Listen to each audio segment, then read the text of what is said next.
There was always a dilemma for me that is a good story which qualify all the essentials of a screenplay is enough?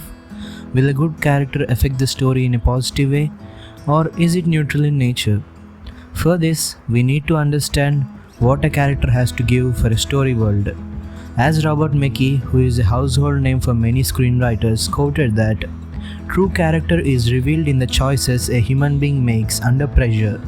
The greater the pressure, the deeper the revelations." Now, for example, let us take a case study of Joker.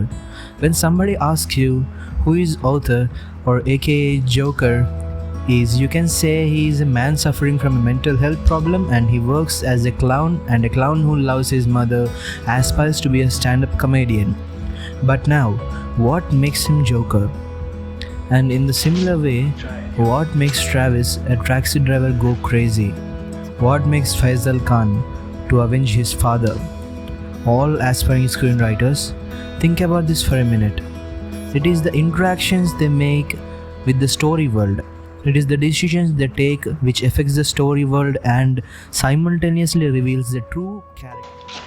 Now, this is the reason behind the iconic characters mentioned previously. A good character can never make a movie very one-dimensional. Now that takes me to the next point. What story world has to give to the characters involved?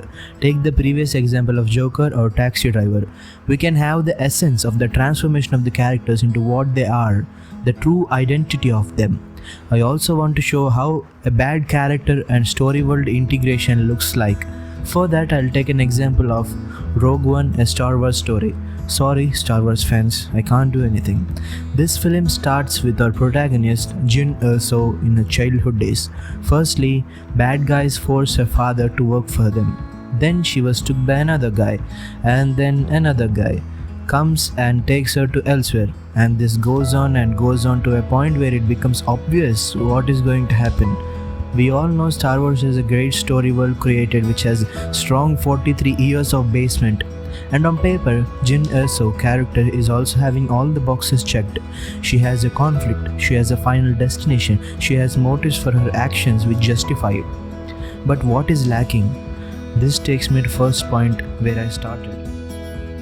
A character and story world integration. A good character affects the story world with his actions, and so does the story.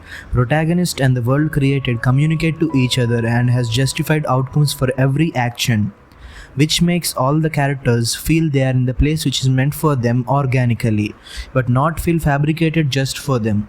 Now we will look into the movie which did this in a very correct way and learn from it. Let's take one of my favorite movie, Drive. For example, here character of the protagonist is defined as a driver who wears a jacket with a scorpion on its back, can drive very efficiently, plans an escape through an alley, and is a versatile driver. But that's not it, right? Ryan Gosling in Driver, is it? As Taylor Durden, our favorite character, quotes, "You're not your job. You're not how much money you have in the bank. You're not the car you drive. You're not the contents of your wallet. You're not a duck in khakis. You're all the singing, all the dancing crap of the world." So yeah, Driver's true character reveals when he takes a decision about risking his life for loved ones, when his career opportunity for them, and the way he evades the cops and etc. In this way, the interactions or the reactions toward the story world created around him makes the story look multi-layered rather than pretty one-dimensional. So whenever you're trying to write a script and have a good story and characters, try to develop scenes between them so that there is a revelation of the real character and the deepening of the understanding of the story world simultaneously.